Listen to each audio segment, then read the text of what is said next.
Of India funds 11,000 కోట్లు తీసుకొచ్చిన అధ్యక్ష. మామూలుగా సంవత్సరానికి 2,000 కోట్లు వస్తే ఎక్కువ. 11,000 కోట్లు కేంద్ర ప్రభుత్వం నుంచి నిధులు తీసుకొచ్చిన అధ్యక్ష. రీజనల్ రింగ్ రోడ్ ఉత్తర భాగాన్ని నేను సాధించుకొని టెండర్లు పిలిపించిన అధ్యక్ష. 10 ఏళ్ళ నుంచి వాళ్ళు చేయలేకపోయినరు, నేను తెచ్చిన అధ్యక్ష. 4,000 కోట్ల ప్రపంచ బ్యాంకు నుంచి హెల్త్ ప్రాజెక్టు కోసం ఈరోజు అప్రూవల్ అయినాయి అధ్యక్ష. రాబోయే రోజుల్లో వరల్డ్ బ్యాంక్ 4,000 కోట్లు మనకు ఫండ్స్ ఇవ్వబోతుంది హెల్త్ డిపార్ట్మెంట్లో. అదేవిధంగా కంటోన్మెంట్ ఏరియాలో తెలంగాణ మొత్తం రాజీవ్ రహదారి కానీ ఇవన్నీ వస్తే అక్కడి నుంచి వేగంగా వచ్చి కంటోన్మెంట్ అవతల బాటిల్ నెక్ రోడ్లు వచ్చి ఆగిపోతుంటే ఎలివేటెడ్ కారిడార్స్ ఆనాడు 2004 నుంచి 2014 వరకు మన్మోహన్ సింగ్ గారు ప్రధానమంత్రిగా ఉండి కాంగ్రెస్ రాష్ట్రంలో అధికారం ఉన్న తెచ్చుకోలేకపోయారు. కానీ నేను ముఖ్యమంత్రి అయిన తర్వాత మోడీ గారిని రాజ్నాథ్ సింగ్ గారిని పదే కలిసి ఎలివేటెడ్ కారిడార్లకు డిఫెన్స్ నుంచి దాదాపుగా 160 ఎకరాల ల్యాండ్ను బదిలీ తెలంగాణ రాష్ట్రానికి చేసుకున్న అధ్యక్ష. నేను ఈరోజు ఇంచు జగా ఇవ్వరు అధ్యక్ష డిఫెన్స్ వాళ్ళు, తమరికి తెలుసా అధ్యక్ష.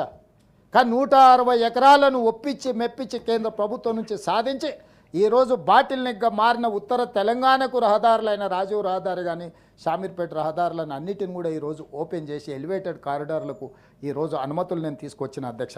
అదేవిధంగా Indian Institute of Handloom Technology Piyush గోయల్ని కలిసి నేను సాధించుకొని వచ్చి ఈరోజు కొండా లక్ష్మణ్ బాపూజీ పేరు పెట్టుకున్నాం అధ్యక్ష. పిఎం మిత్ర పార్క్ వరంగల్లో ఉన్న టెక్స్టైల్ పార్క్కి మనము గవర్నమెంట్ ఆఫ్ ఇండియా నుంచి ఆరెంజ్ కేటగిరీలో మనం నిధులు తెచ్చుకున్నాం అధ్యక్ష. అదేవిధంగా నిమ్స్ జహీరాబాద్ ఆనాడు కాంగ్రెస్ అధికారంలో ఉన్నప్పుడు నిమ్స్ జహీరాబాద్ మంజూరు అయితే ఈ 10 ఏళ్ళు పడవ పడ్డది. నేను మళ్ళీ మాట్లాడి 1,200 కోట్ల రూపాయల ప్రాజెక్టును ఆమోదింపజేయడమే కాకుండా 1,200 కోట్ల రూపాయలు ఇప్పుడు నిధులు మంజూరు చేయించుకొని ప్రాజెక్ట్ డెవలప్మెంట్ చేస్తున్నా. అక్కడ ఈరోజు మనకు హుండై కారు టెస్ట్ ట్రాక్, అంటే హుండై దేశంలో కియా ఈ దేశంలో ఉత్పత్తి చేసే కార్లను టెస్టింగ్ చేసే ట్రాక్ అక్కడ మనం ఇచ్చినాం అధ్యక్ష. కొన్ని 100 కోట్లు ఈరోజు హుండై అక్కడ పెట్టుబడులు పెడుతుంది. అంటే కొత్తగా ఉత్పత్తి చేసే కార్ల పరీక్ష డ్రైవింగ్ టెస్టులు మొత్తం ఆ తర్వాతనే మార్కెట్లకు రిలీజ్ చేస్తారు. అక్కడ జహీరాబాద్లో ఈరోజు ఈ దేశంలో వాడే ప్రతి కారు అక్కడ టెస్ట్ అవుతుంది అధ్యక్ష. ప్రతి రీసెర్చ్ చేసిన వెహికల్స్ని అక్కడ టెస్ట్ చేస్తారు అధ్యక్ష. ఈరోజు జహీరాబాద్లో మనం అది సాధించుకున్నాం అధ్యక్ష.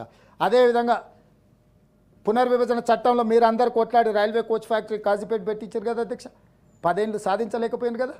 ఈరోజు రైల్వే కోచ్ ఫ్యాక్టరీని సాధించి వరంగల్ ఈ డిసెంబర్లో ఉత్పత్తి ప్రారంభించబోతున్నాను. నేను వచ్చినాక ఆ విజయాన్ని సాధించి కేంద్ర ప్రభుత్వం నుంచి కాజీపేట రైల్వే కోచ్ ఫ్యాక్టరీని మనం సాధించుకున్నాం అధ్యక్ష. ఇవన్నీ ఢిల్లీ పర్యటన వల్ల సాధించుకున్న విజయాలు అధ్యక్ష. ఢిల్లీకి ఆసామాసిగా గోటీలు ఆడడానికో లేకపోతే విశ్రాంతి పొందడానికో లేకపోతే కంటి నొప్పో పంటి నొప్పో అని నేను డాక్టర్లకు చూపించుకోవడానికి పోతున్నాను నేను చెప్పట్లేదు అధ్యక్ష. నాకు కంటి నొప్పి వచ్చినా ఒంటి నొప్పి వచ్చినా ఏ నొప్పి వచ్చినా ఇక్కడున్న డాక్టర్లకే చూపించుకుంటాను. నేను ఎన్నడూ కూడా గత ముఖ్యమంత్రులాగా కంటి నొప్పికి పంటి నొప్పికి ఢిల్లీ పోయిన సంఘటనలు లేవు, భవిష్యత్తులో కూడా అట్లా ఉండవు అధ్యక్ష. ఈ ప్రజల సంక్షేమం కోసం, ఈ ప్రజల శ్రేయస్సు కోసం, తెలంగాణ అభివృద్ధి కోసమే నా ఢిల్లీ పర్యటనలు ఉంటాయి, విదేశీ పర్యటనలు ఉంటాయి, అమెరికా పర్యటన ఉంటుంది, లేకపోతే దావోస్ పర్యటనలు సౌత్ కొరియా ఉంటుంది. రేపు ఏప్రిల్లో జపాన్కి నేను ఏదైతే పోబోతున్నానో వాటి కోసమే నేను వెళ్తాను తప్ప నేను వేరే పర్యటనల కోసం వెళ్ళాను అధ్యక్ష.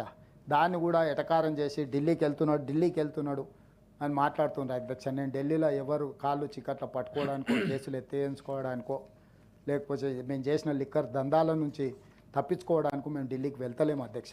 నేను రాష్ట్రం యొక్క ప్రయోజనాల కోసమే ఢిల్లీకి వెళ్ళదలుచుకున్నాను.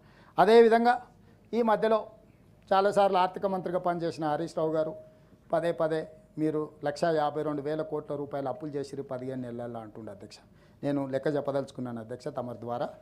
1,52,000 కోట్లు కాదు అధ్యక్ష, 1,50,000